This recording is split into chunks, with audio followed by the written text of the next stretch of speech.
and welcome back to the first segment of our show this morning. We have been joined on set by retired Major Lloyd Jones, and he will be sharing with us an interpretation of the report, the preliminary report that came out in the wake of this unfortunate incident where we lost 4 airmen to a helicopter crash. Good morning, Major Jones. Good morning, Nisani. Good morning, Marlene. Good morning, Belize. Before we begin, let me say I have my daughter with me, Kira Jones. She is in the green room. And let me say to Mrs. Gillett at SCA, my daughter might be just a tad bit late, thanks to Channel 5. All right, that out of the way. We need to unpack what has been put in that preliminary report. However, we need to have some context so that we're able to speak within the parameters of the report. The first thing I want for us to understand, or to get an understanding or an appreciation of, is the hierarchy within the Ministry of National Security and the Belize Defense Force, so that we understand what is the Joint Intelligence Operations Center and its role, and what is the leadership of the Belize Defense Force and how that plays into what has transpired here. Okay, well, the BDF is headed by a brigadier general, and he is the commander of the BDF. When I started, it was the commandant, and it was under General Gillett that they changed it to commander. And under General Ortega, you have battalion commanders, and then from battalion commanders to company commanders to platoon commanders to section commanders. So you have one general, and then it's kind of like a pyramid. But the general is the person in charge of the BDF. Some years ago, at the behest of the Americans, we created the Joint Intelligence and Operations Center. And what that is designed to do is to better coordinate operations within the security forces, all three, BDF, Coast Guard, and police. That JIOC, as far as I am aware, is headed by ACP Greenwich, a police officer. And then the Coast Guard sends an officer and the BDF sends an officer. So the JIOC develops the intelligence picture, they come up with operations, and then they go to the different units, the police, the BDF, the Coast Guard, and say, we need personnel for this mission. And then the BDF would supply the personnel. That request comes through, or should come through, Major Velis, who is the BDF's rep at the JIOC. And a lot of talking has been going on because it appears that General Ortega was not aware that the aircraft had been deployed. If the commander of the air wing believes that Major Velis can instruct him to fly an operation, he will do so believing that the instructions come from the commander. So there's a lot of trust in the relationship. And it is Major Velis's duty to report immediately to the commander what is going on with his troops. He don't have to report about the police or the Coast Guard, but he has to tell him what's happening with the BDF officers and personnel. And it appears that there was some breakdown in communications. Now, I don't know what the instructions from the commander to Major Velis is, because if you look at President Trump, for example, the US presidents are given a daily intelligence brief. Every morning, the intelligence chief come in and they paint the intelligence picture for him. Trump says, look, I know why you can't brief me every day. This is a waste of my damn time, right? So give me every other day or whatever it was. So it could be that the commander of the BDF said to Major Velis, don't bother me with these certain things. Tell me only about this. And that's a very important relationship that has to be explored for this investigation, and which was not captured in this report, right? Because that tells you why Major Velis might not have told General Ortega that the aircraft Can I was interject missing. quickly? There's a certain sense of accountability that has to happen between persons of various rank, so to speak. I'll use myself as a reporter as the example here. When the news director gives me an assignment, right, there are certain things that happen on the ground that is of importance for her to be aware of, right? She may be of the view, well, don't bother me with those minor details, but sometimes those minor details turn around and become huge logistical problems in terms of carrying out the assignment effectively. The point that I'm making is there should be, at all times, communication back and forth between the party that is tasked with giving the instruction or assigning the duty and the person who is charged with carrying it out. It doesn't matter, it shouldn't matter how nuanced or minute it may be or how weighty that particular scenario. Well, that speaks to institutional culture. And clearly from what I have seen so far, there is severe rot in the BDF when it comes to institutional culture. We've lost that strict military culture that certainly that I knew when I was in the BDF, and it seems to be so casual. And I think that's a contributing factor to all of this. So I want to, we were interviewing you shortly after the incident to kind of get some insight as to how the BDF works and how a command is given. I must say that one of the speculations that you made at that time actually turned out to be true. You'd said that it didn't appear that General Ortega provided the command for the mission because any commander would have an operation clearly outlined with timely radio checks. Essentially, at the end of the mission, will check to ensure that his men are back and everything is returned. I remember that very clear portion because now that the information has been revealed with the preliminary inquiry, it was not a direct command from the commander himself. Let's talk about what that means, because if the command comes from somewhere else but passed through him, shouldn't it have been the same mechanism? Yeah, and again, this is what I'm saying, that I don't know what the standing operational procedures are now, but there are some very basic things that we do as officers. When you go on a patrol, for example, and at the end of the patrol, you do what we call a head count, right? And people physically, they don't just go 1, 2, 3. The training is you walk behind the person and you actually touch the head. 1, 2, 3, 4, and you count. 7 persons are counted for, good. Then you go to your equipment. Weapons, that's the first thing you check. Where everybody has to have their weapon, good. Rounds fired. Then you go to the rounds, then you go to the radio, then you go to all the other specialist equipment. That is to ensure that you don't leave anything on the operational space. And this is a standard on every mission? It is every mission, right? So how we could arrive to this point where an entire helicopter goes missing and we simply appears to not have noticed.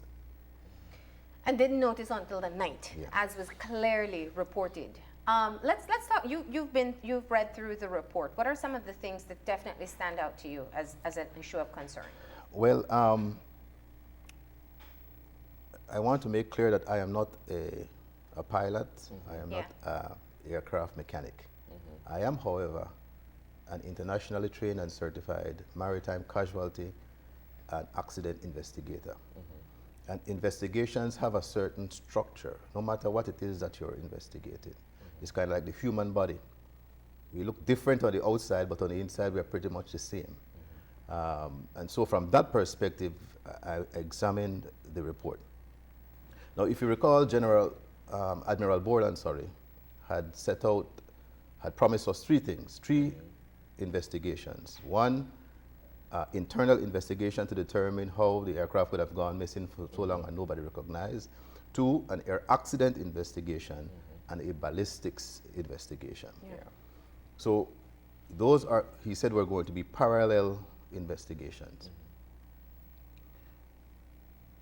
By putting out only the ballistics report and the air accident report, it gave people the impression, and whether deliberately or not, that this was caused by the pilots. This was a human error that led to this.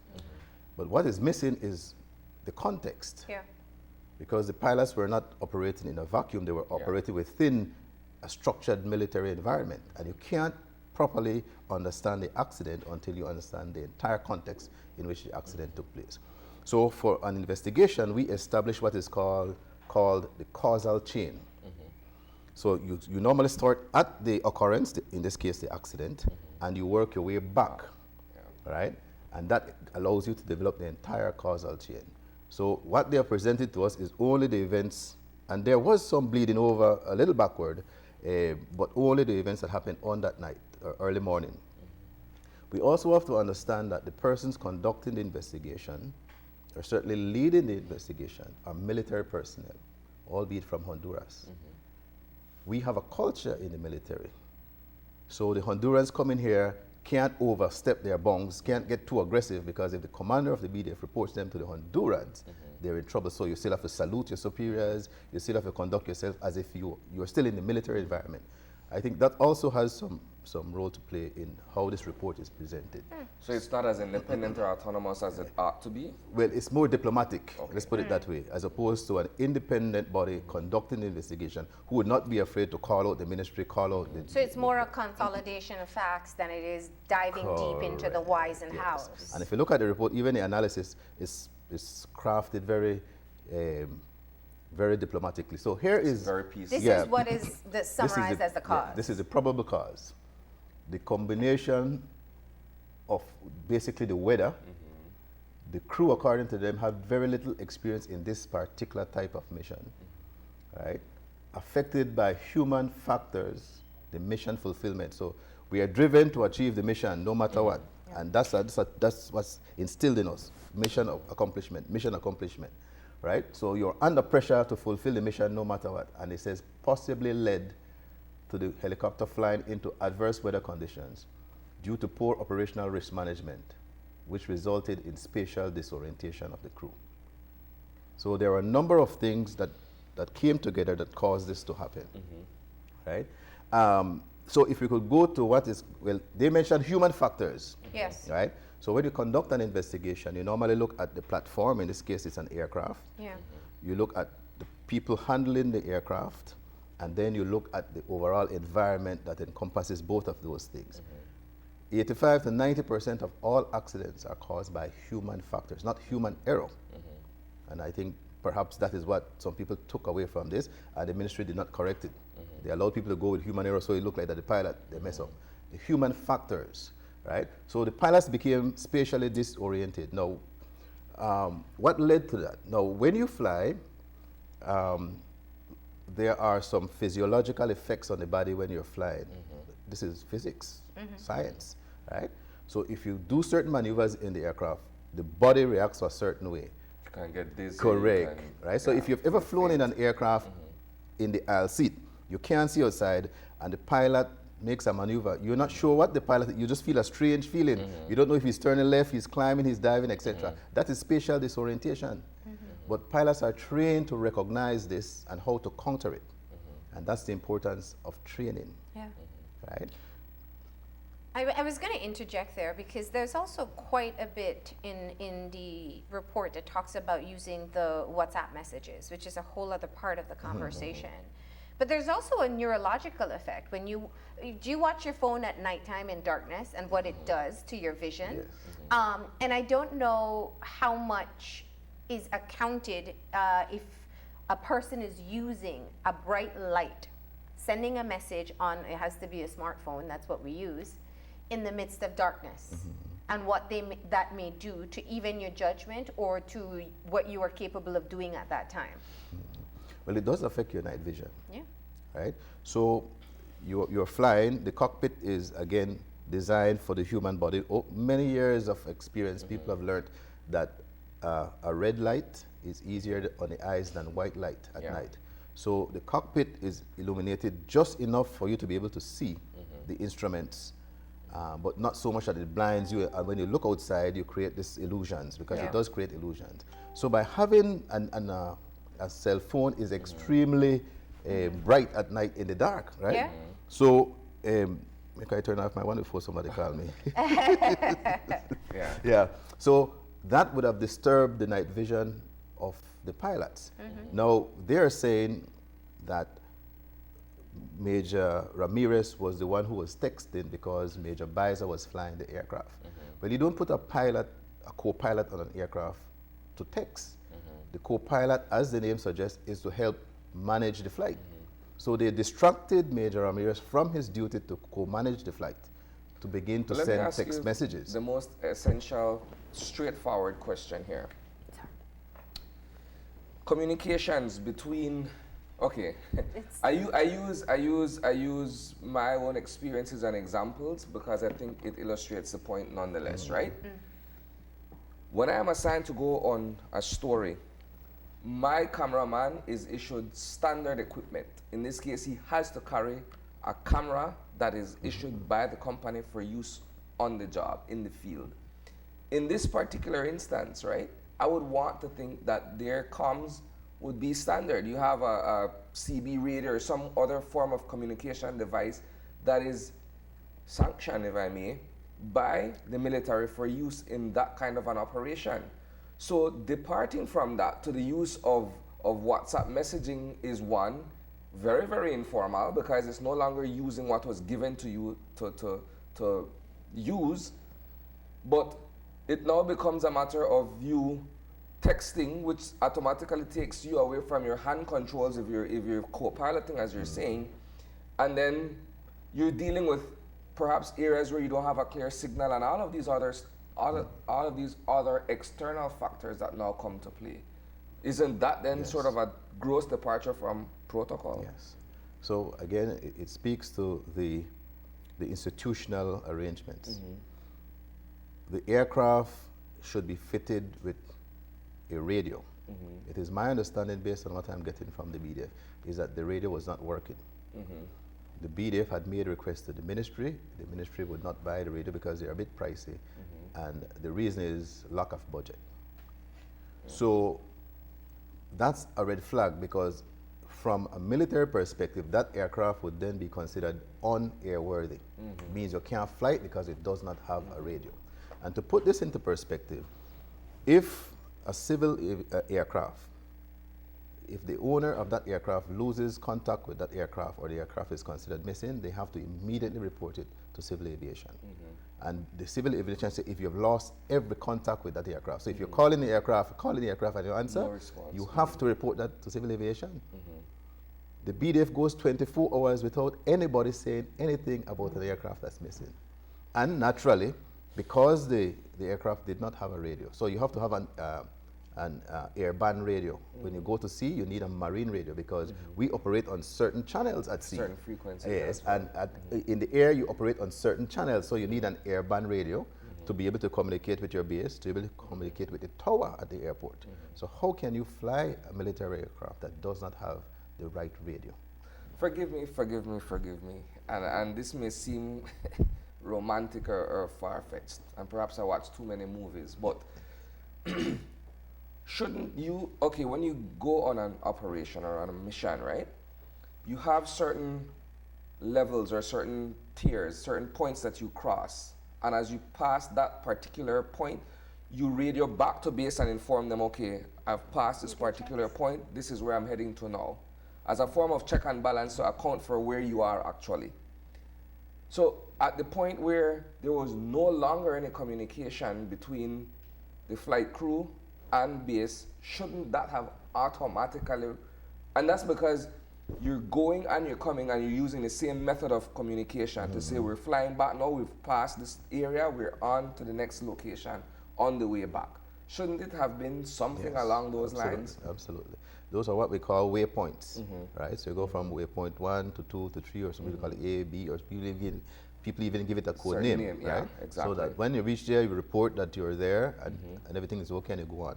One of the findings of the Hondurans was that there was nobody, as they put it, pending the flight, meaning that when there is a flight, somebody should be at the air wing monitoring the flight. Yeah. And they don't leave until that flight has safely. returned. And they are the ones who receive the radio checks. They check with the radio operator. Have you heard from Isani? Have you heard? And everything they're supposed to check. Nobody was monitoring the flight from the air wing. And therefore, because normally the chopper would report to the air wing, and then the air wing would tell headquarters and the JIOC what is happening. That's how it works, right? As a chain of command, so to Yes, speak. but nobody was attending to the flight. They took off and that was it. The whole thing sounds so informal. That's Yes. the first, and as a non-military, person, it just sounds so informal. I think we expect far more structure from our BDF than what has been reported. Going back to one of the things that was clearly stated at the press conference, and I know you have expressed a differing opinion from it, where Major Adran Ramirez had the option of not taking on the mission because he is the head of the air wing. Can you comment on that part? I heard the Minister of National Security say that the commander of the BDF gave conditional approval. In 15 years, I have never gotten a conditional order. What is that? Explain to us what is a conditional approval. I have never had one in 15 years. The commander gave me orders. I have never given a conditional order or approval to any of my subordinates. I give orders. That means it comes with certain caveats or certain stipulations. Is that Well, what I conditional have means in no this idea what context? that is, and I think that is it sounded like a defense lawyer speaking. Okay. Well, We don't give conditional approval. We An give instruction orders. is an instruction, and, right? and this is what happens here because the Hondurans in the report also spoke about the probable cause, the failure of operational risk management. yeah. So when we plan an operation, we go through the entire operation, we identify the risks, and we put in place measures or to mitigate those risks. That's what you do with operational planning. So clearly the operational planning here was not good. So when the commander gives the operation, sir, can we use the aircraft for this mission? He will say yes, the aircraft will be used. He won't tell you yes, depending on the weather, or no, that's not how you command military forces. You give orders, and people along the chain are responsible for that operational planning. Yeah. You see? Well, see, and I wanna touch on that because what was clearly stated by the minister, the new minister, because we also have to acknowledge that he only just took on this post, so it's not like he has all this internal memory or knowledge from a long time. But the issue was that he said Major Ramirez had the option of not following through if he thought the conditions weren't good enough, and he could have done so without facing any consequences of insubordination. Okay, again, it comes back to the institutional arrangements.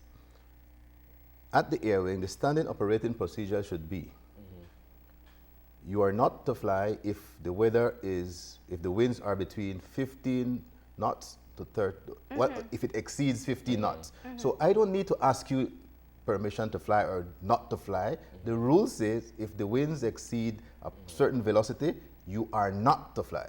You see, that's how you set up these things. You don't call me and say, hey, boss, the wind is so and so, can I fly or should I fly? That's not how it works. So if there were proper institutional arrangements, there would have been no need for any conditional approval or so on, because the rules are the rules. But you don't have, well, it's, in a way, Well, how often is it that an officer can turn down an order? no, we don't turn down orders. You're giving orders and you follow orders. So what is this conditional? But I don't know where they're getting this conditional approval and this discretion from. Are we seeing here that he was sort of allowed to make a judgment call that he did not? Is that what we're saying? Yeah, but the pilots would if you're going out in an aircraft or a vessel, one of the first things you do is to monitor the weather. Yeah. And if in your view the weather is bad, then you won't go. You will delay until the weather is okay to depart. But the military would fly or go to sea in weather conditions that civilians would not normally do. So, for example, if the weather is really foul and there's a small craft warning, that does not stop the Coast Guard from going out, Yeah. right?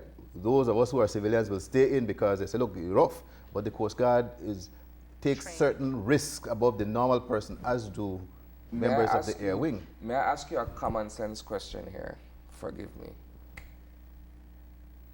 In your capacity, your knowledge of military affairs and what have you, and these kinds of operations, right?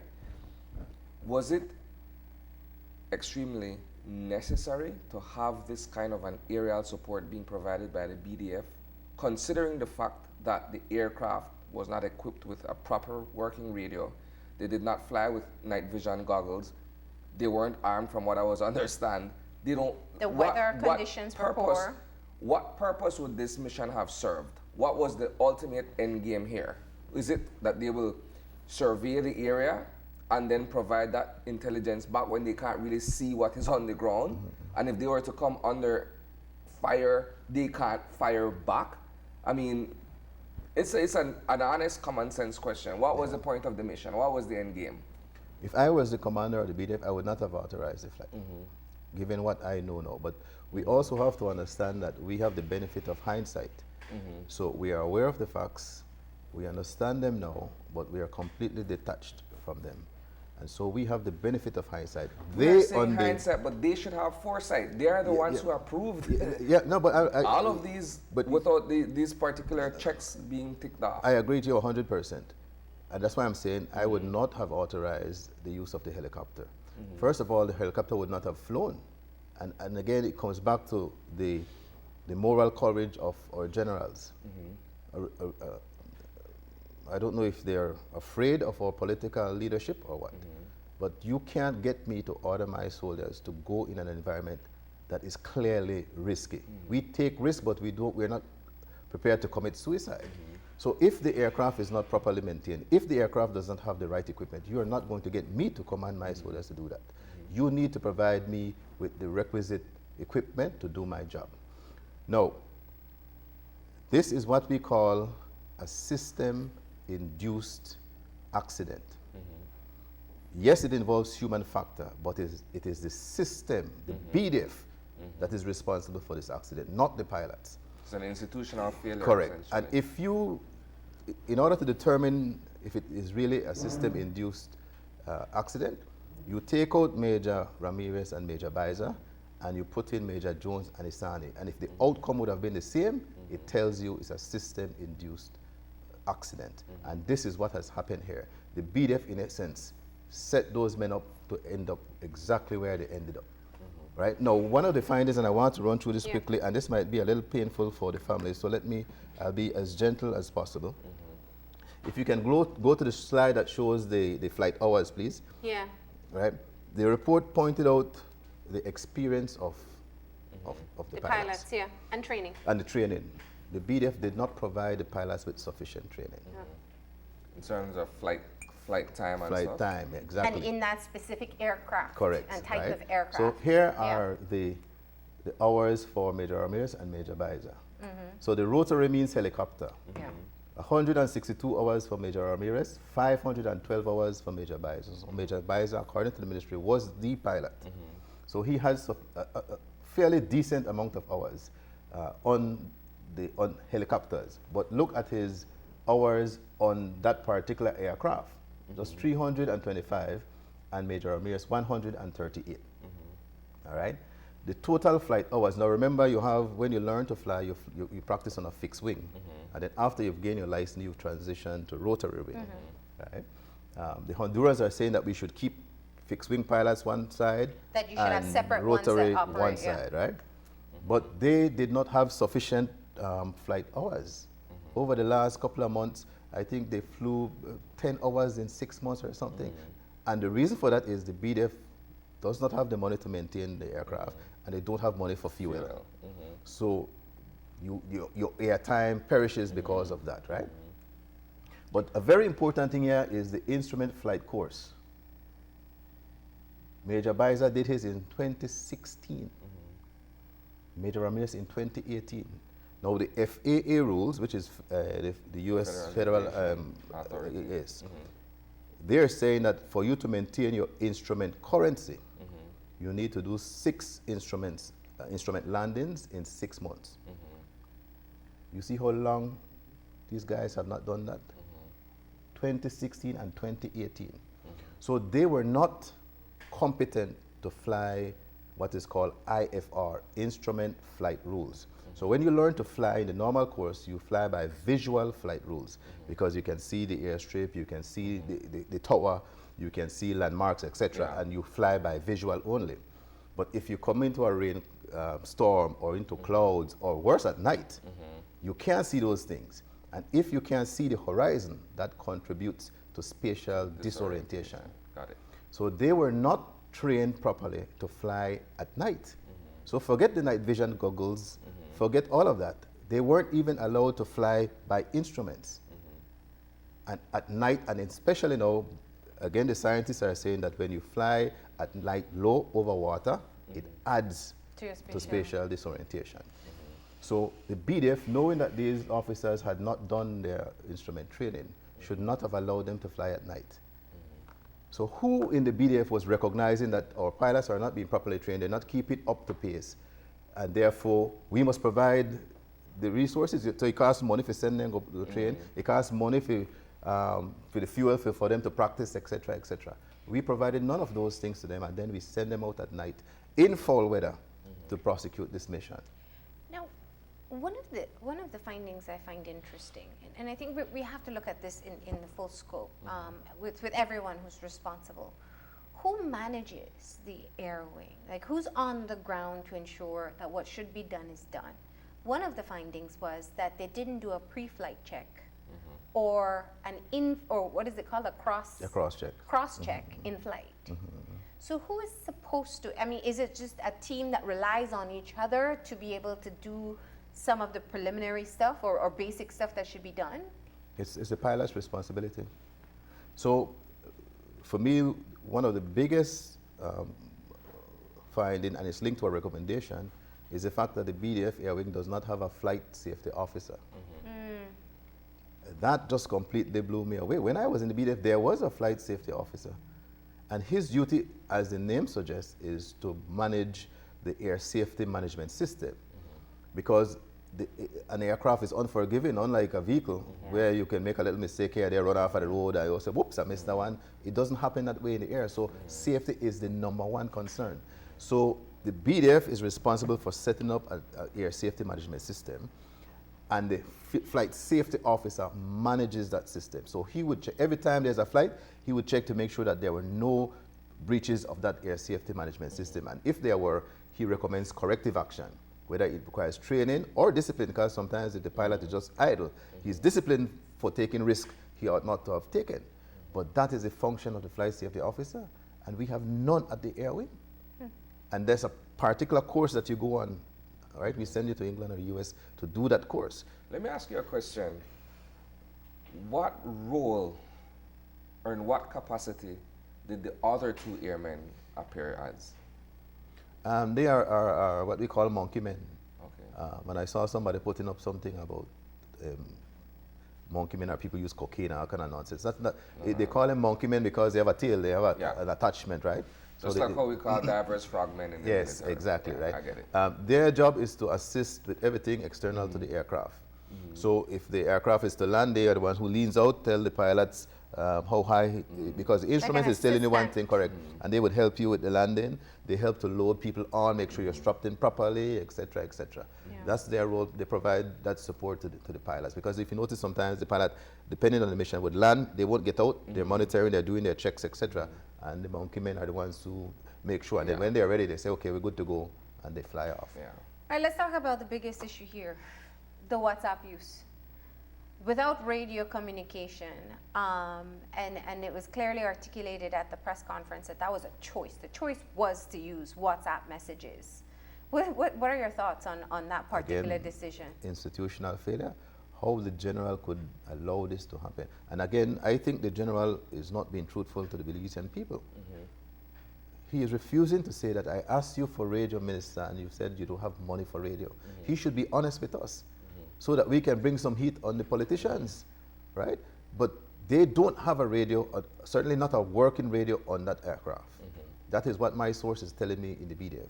The radio was not working. It has not been working for a long time, because the ministry refused to buy it on the basis that they don't have money. Well, he said he put in requests, and most people, if they don't understand, when you make a budget request, you'll put in things there that you're either given the money or not. Correct. So he said that he's been requesting for it. And in that case where he did not receive the radio, he ought to have grounded the aircraft. That's the proper thing to have done. Secondly, it's also not a secure, I mean, well, there's so many things you can think of with using WhatsApp, but even in being able to have a secure form of communication and using a third-party application, or worse yet, texting while you're in the air. You're not even allowed to text while you drive. We know the implications of that. Exactly. And so it created a distraction for the co-pilot. And do you know how it is? If you're getting messages and so on, you get the message. First of all, the language in the text messages are not even military language. Right? So it's just a casual, what we've been told so casual conversation. So it's not the jargon that they ought No, to be using. not even in that. Not even the conducting language the is mission. military language. Yeah. You see? Yeah. So Yeah, that's wrong. it's just, it seems to me that the BDF has just collapsed.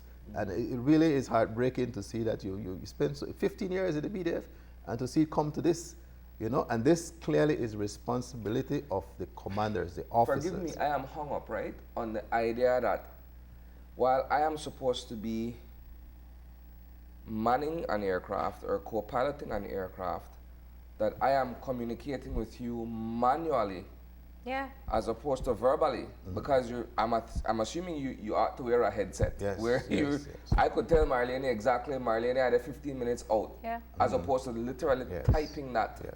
And the sending it. conditions were poor. It was dark. There's just so many different elements that now when we put it together, and you said it right. Let's be fair. Hindsight is where you 2020. can be able to have 2020. But it was already there were already so many circumstances that was going to make this a challenging mission to execute. I think the thought that people have when they hear that you're using WhatsApp on a flight, first of all, you don't even know what the service is going to be because you are sending them into an unknown area as well. And if you've ever, and I think a great example would be if you go to the movie theater or you go to a show where it's dark and somebody pulls out a cell phone next to you, that's a bright light. It bothers you. So you don't even have to be using the phone I don't yourself. have to use it. It does, and there's a tendency when we're texting to say, "Why watch this messenger?"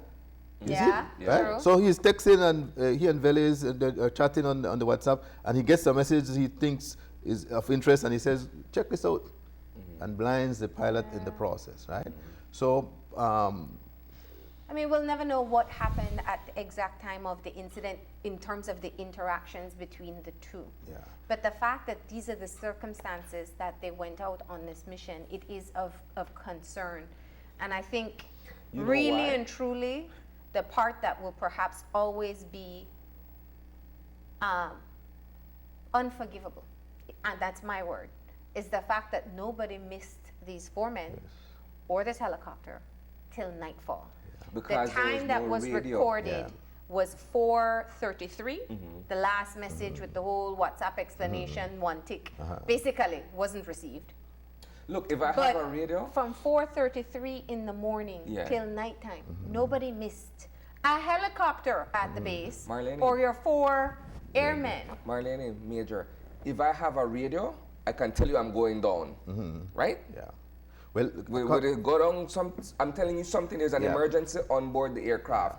Without that, if you're tumbling or whatever the case may be, you can't text that to somebody else to let them know well, that. according to the report,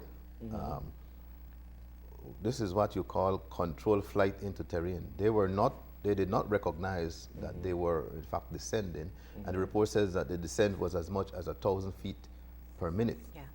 The The FAA impact. says that is considered to be an excessive sink rate, right? So when you approach a landing, gradual correct, it has to be a descension, gradual descent. This is a rapid descent. It's excessive. So they obviously did not recognize that they were descending because of the spatial disorientation, right? And so that is controlled flight into the terrain. It's kind of similar to what happened to Kobe's aircraft. The pilot literally just flew straight into the mountain, not recognizing he was about, and a similar occurrence. He was not qualified to fly IFR. He was only qualified to fly VFR by visual only. Similarly with these pilots, the BDF did not provide them with sufficient training to allow them to fly by instruments only. And that is what we call latent factors. So these latent factors were in the system all along, and nobody recognized them, nobody corrected them. And then when that, along with the bad weather, came together, it led to this accident. So that is what we call a system-induced accident. And those people who are responsible for the system have to be held accountable for this because it could have been avoided. No, the question now becomes, and perhaps it's not for you to answer, you're no longer in the military, nor were you in that particular capacity, but the question is now, what have we learned that we're now able to address the situation internally to prevent a reoccurrence of this nature? That, I think, is on most people's minds, because I could sue you as a grieving party, but that doesn't change what is institutional within the military organization, correct? You're quite right. And again, I think that the person responsible for the system should no longer be responsible for the system. And we bring in fresh blood to fix it. And the way to fix it, again, is by restoring that military culture, by making sure that people are properly trained, that all the protocols and systems are in place, and that you have somebody, in this case at the air wing, a flight safety officer who is responsible for safety and who checks to make sure that these things are being done. One of the effects of this has been, besides the horrible loss of the 4 airmen, has been now this great mistrust in the BDF. Remember now, this is a general, when he gives you a command, you have to obey. That's not, we're not trained with conditional orders and that kind of thing. Guessing. No, when you're given an order, you're expected to react to it and to obey it to the letter. Military officers, and in particular the general, has the authority to command you to your death. When you go to war and you could just see a machine gun wipe down an entire section, when he tells you to get up and go, you have to get up and go. You can't say, but they just shoot that one. That's your training. That's how you're trained. So you're trained to react to orders and to fulfill it, because in combat you can't second guess. We don't give conditional orders, right? We give orders, and when we give an order, it's because we have completely analyzed the risks. We have taken measures to avoid them or to mitigate them, and when we say go, I must trust you as my commander that you're not sending me on a suicide mission. And that, I think, is the biggest effect that this has had on the BDF, where our officers and our soldiers are saying, I don't trust this man to take me to combat. Because at the end of the day, that is why we have the BDF, to defend us. They're not there to be policemen, they're not there to chase cocaine, they're there to defend Belize in the event that somebody invades this country. Sovereign threat. Correct. And unless you train them, unless you equip them, God forbid that time comes, they are going to be a waste. Right? And this incident tells us, tragically, that the systems are not in place.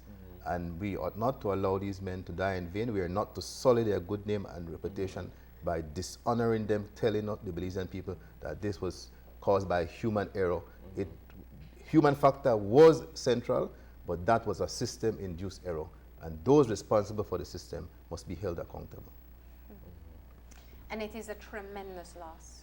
Absolutely. Because if you look even at the flight hours accumulated between the 2 majors, I don't know, is there anyone currently in the force who can even fill that space, or to get those hours, or to get others up to that Well, remember standard? that we have It's a vacuum. We have They also Major. said that Major Ramirez chose his own crew.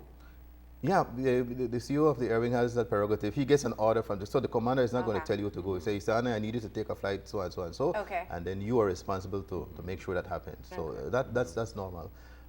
And yes, getting called off leave or so on, that's normal as well. I've been on leave many times, and they call and say, well, we need you. You have to go in because Okay. we're 24/7. So nothing is unusual about that. Let me ask you a question before we wrap up our conversation here. Not only was there an internal communication breakdown, but in terms of the external factors of informing these people, everybody involved or everybody affected, in a timely manner. Now, as an ex-military man, you guys have strict codes in terms of how you release information and what have you, the conveyance of information, if I may. But it seems to be a systematic breakdown in and of itself, that several situations have happened, and I'm not solely limiting this point to the helicopter crash, but there was also a scandal recently where mom is the word, as opposed to having a military liaison officer who could come forward and say, okay, this is the situation, this is what has happened, and this is how we are dealing with it. It seems that everybody clams up and you don't get anything by way of information from the military. Well, I think what they're doing is they're hiding behind this cloak of national security. We saw it with the minister when he was asked if he was going to release the WhatsApp messages, and he used the argument that it will compromise national security. Absolute bollocks, of course, because he read a couple of the messages to us. What in there compromises national security? And even if there were sensitive information in those messages, which ought not to have been, but even if they were, you could redact those parts of the statements Yeah. that In and then fact- release the rest. So Yeah. remember now, there is Yeah. a deep mistrust. You want to build Yeah. that relationship. You don't build it by hiding behind national security and saying, oh, It's sorry, actually we a can't very do it. common practice in reports. If something you is redact released, sensitive you are able information. to, you still submit it, but there's certain information that's inaccessible. So- but even the response to the question as to whether or not the communication will be verified or seen by investigators, you know, I think that one of the things that was said, which goes against the idea of an investigation, the minister says, well, I trust General Ortega, and there's no need for independent investigation. It's not a matter of trust or mistrust. You are asking for an external party to review, to just say, yes, everything was done the way it should have, or not. Because that's in the general context That of is accountability. why you investigate. I think Suppose we take that, the I police think it take was- that stance. Okay, well, the trust you, person who come to me and said, I saw. Yeah. Well, It's not how it I think works. Ronald Reagan put it best when he was talking about the nuclear proliferation treaty. He says, trust but verify. Yes. And this is what we need, particularly in this instance. It's not saying that we don't trust you, but again, Sleep with your one eye. and this is why the importance of military communications, because when you receive a message on the radio, the radio operator is required to log down the message. So he put the time, he put the call signs, and he puts the message. And you would have been able to go to the radio log to see exactly what was being transmitted over the radio. Now you have a WhatsApp thing where they're telling you you can't have access to. Yeah. You see? So I'm trying to figure out how did that WhatsApp work? Because they said it is it's a government number, but the private, the personal phones of the officers. And I'm trying to figure how does that work? So the what do we question do? now Do we is- change the chip when we I go from don't person know. to person? The Or question is then, did someone have to volunteer that information on the other end, on the receiving end, for them to be able to carry forward with their investigation? That's like, okay, you are communicating with me, right? You die in an accident or whatever happens to you. They may not have the password to your phone.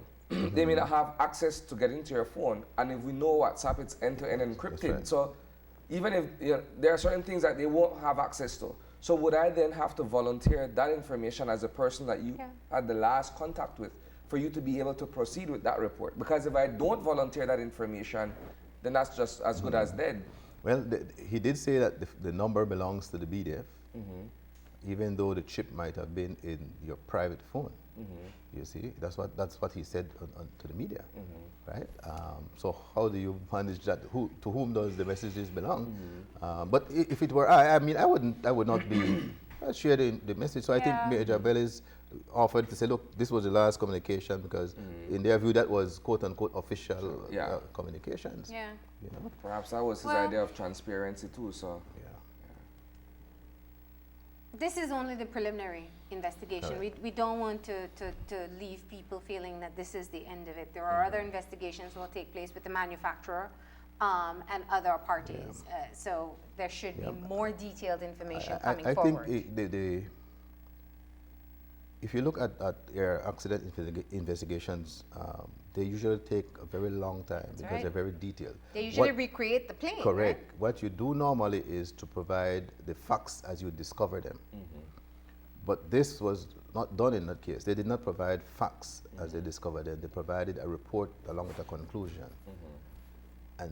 And it points, people when they hear human factor, people are not dissecting it from that from an investigative angle. They say, oh, then they blame the pilot because they say basically the pilot caused their own death. And I think, I'm not sure if that was deliberate or not. To kind of say, well, the BDF had no fault, nobody had any fault, and poor pilots, they got themselves in trouble. So it's like what we would say, however, is like what we call plausible deniability, right? Where we are aware of certain things that could happen, but when it happens, the circumstances under which it happens is convenient for us to remove ourselves from blame because the cocktail, or so to speak, had already been put in place. I think, and I know that the Belize Peace Movement has called for an independent inquiry, an independent commission of inquiry, and I strongly believe that the Belizean people are to demand one. There was a commission of inquiry into the shooting at the toll bridge, into the murder of Sheldon Flowers, into a number of people. And the Prime Minister does have the authority, lawfully, to commission such an inquiry if he believes that it is to the public welfare. I think this is of sufficient concern to the Belizean people. And I think it would be better for us if we get an independent commission of inquiry headed by a judge of the Supreme Court to examine these things so that we understand fully what happened and to ensure it doesn't happen again. Well said. All right, and we thank you for coming in and sharing some of your thoughts on the report. As we said, this is the preliminary report. There are subsequent reports that will follow, and we'll keep on asking the questions and trying to sort through this information as well. Thank you. Thank you. We're going to go ahead and take a break.